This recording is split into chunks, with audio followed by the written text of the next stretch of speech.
यदि उनमें से कोई ना आए तो इसमें हमारी पार्टी की तरफ से दोबारा चौधरी करण सिंह सलाल बहुत बहुत आज लोग 12 गांव, आज लोगों के 12 गांव, उनमें से कोई आएगा। इसके बाद में 20 गाँव तैयार रहे। आप सब समाज की तरफ से आप लगा करके ये कि सिर्फ प्रस्ताव है हमारी समाज की तरफ से।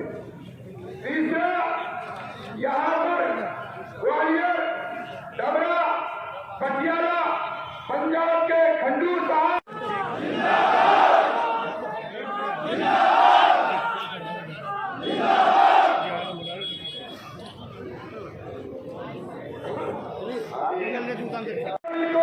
जो हमारे किसानों पर, जो हमारे ट्रैक्टरों पर जुल्म हुए, उसकी भी भ्रष्टाचार के द्वारा हम निर्मम करते हैं। इस तरह के साथ आपका धन्यवाद।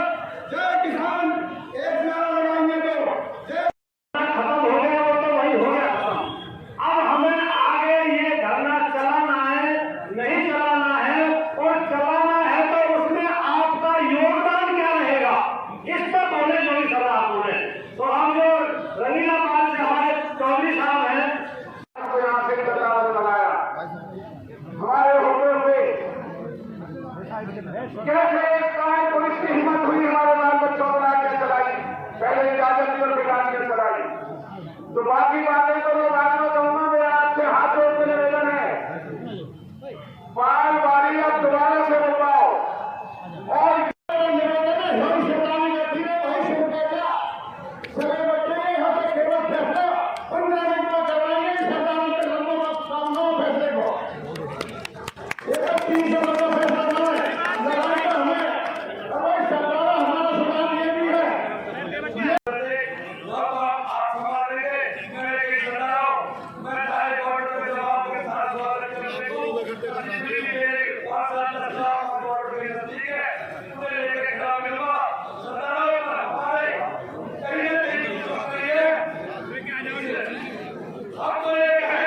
तक हरियाणा के किसानों को बात को नहीं मानेगी।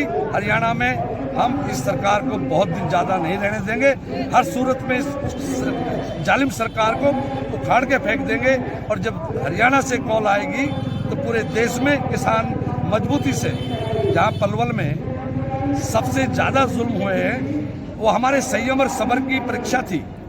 हमने सर नहीं उठाया और निश्चित तौर पर अब हम मजबूती से हम डटेंगे और अपनी आवाज बुलंद करेंगे और इस हरियाणा की सरकार को तो उखाड़ फेंकेंगे जब सांस लेंगे। क्या पलवल में दोबारा से धरना शुरू होगा? निश्चित तो आज ही होगा, आज से ही होगा और इतनी मजबूती से होगा। जो लाल किले पर जो घटना हुई, क्या उसकी साजिश हो सकती है? किसान आंदोलन को कमजोर करने के लिए साजिश हो सकती है? निश्चित बड़ी साजिश थी और उससे हमें धक्का नहीं लगा। पूरे देश का किसान शर्मसार हुआ, लेकिन वो साजिश के पीछे यह उजागर हो जाएगा कि उसमें सरकार के एक जत्था था पंजाब का उग्रवादियों का, उनको लाल किले तक जाने दिया, उनको नहीं रोक सकते थे। हमारे पलवल में 79 लोग दिल्ली परेड करने की जो परमिशन दी थी बॉर्डर तक, हमें वहां तक नहीं जाने दिया और उसको लाल किले तक जाने दिया। ये सरकार की साजिश थी और हम बड़ी मजबूती से पलवल से मुझे भरोसा है कि 36 बिरादरी का जन जन समर्थन मिलेगा और सबसे मजबूत आंदोलन हम पलवल से खड़ा करेंगे। अगर वो एक मिनट दूर होते तो आज 150 किसान और मजदूर इसकी भेंट नहीं चढ़ते। मोदी जी ने एक दिन ये कहा होता कि किसानों की बात मान लेनी चाहिए, उससे क्या बिगड़ जाता। मोदी जी अब आगे क्यों आ रहे हैं? बातें हैं, मैं तो इतना जानता हूँ कि ये बातें राष्ट्र लेवल के जो बड़े लीडर हैं और जो किसानों के संगठन हैं, उनके जो मैं हैं, वो फैसला करेंगे उस बात पर। मैं इतना कहूँगा कि हमें पलवल, क्योंकि मैं पलवल की मिट्टी में जन्मा हूँ, मैं फरीदाबाद से प्रतिनिधि रहा हूँ, मैंने इस मोर्चे को मजबूत करने के लिए काम किया था। मैं और मोर्चों पे चला गया, लेकिन मुझे बेहद तकलीफ पहुंची, पीड़ा हुई मुझे कि हमारे निर्दोष गरीब किसानों को, मजदूरों को इस सरकार ने, इस जालिम सरकार ने, हरियाणा की पुलिस ने, प्रशासन ने जो 79 लोगों के साथ व्यवहार किया, जुल्म जास्तियाँ की हैं। अब ताकत होगी, हम उस ताकत से फिर उनको बताएंगे हरियाणा के लोगों को हरियाणा सरकार में और हरियाणा की पुलिस में कितनी ताकत है, वो हमें दबा के देखें। लेकिन एक सवाल बना, तो हमारे इलाके के सरदार ने एक नए संघर्ष का एक रास्ता पकड़ा, इलाके का नाम रोशन होने लगा था। देखते ही देखते हमारे आपकी आंखों के सामने हमारी इज्जत धूमिल हो गई।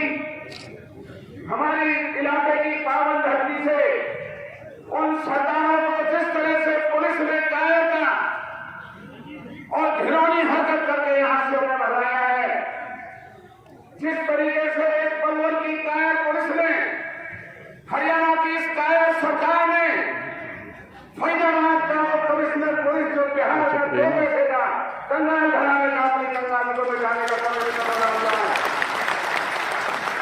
हमारे बाल बच्चों पर जो लाठियों के प्रहार हुए, हमारे मासूम बुजुर्गों भाइयों की कमर और हाथ और मंगल तोड़ दी गई। बिना कसूर हमें पहले रास्ता बताया गया कि भाई ये अखबार में दे दिया कि पर्वत से जाने वाले ट्रैक्टर यहाँ से जाएंगे वहां से वापस आएंगे। और बड़े लाड और चांद में हमारे इलाके के नौजवान, हमारे बुजुर्ग, हर बिरादरी के लोग 26 जनवरी की ट्रैक्टर परेड में गए, साजिश करके पर्वत से निकाल करके बेसहारों की तरह, इन कायरों ने गद्दारों की तरह हमारे बाल बच्चों को पीटा है, हमारे ट्रैक्टरों को तोड़ा है।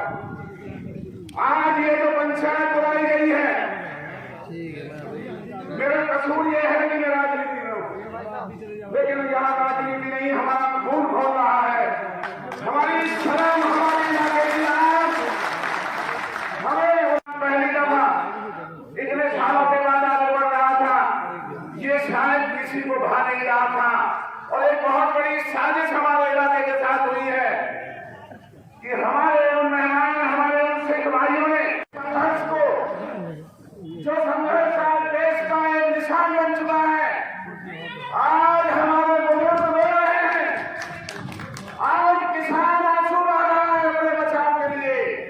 सरकार गद्दारी कर रही है, अपने ही जयचंदों को पुलिस की वर्दी पहना करके जगह जगह उत्पाद और उपद्रव करवा रही है। लानत है ऐसी सरकार को जो अपने ही लोगों को इस तरीके से पिटवाने का, उनको खराब करने का काम करे। किसान मजदूरों की मांग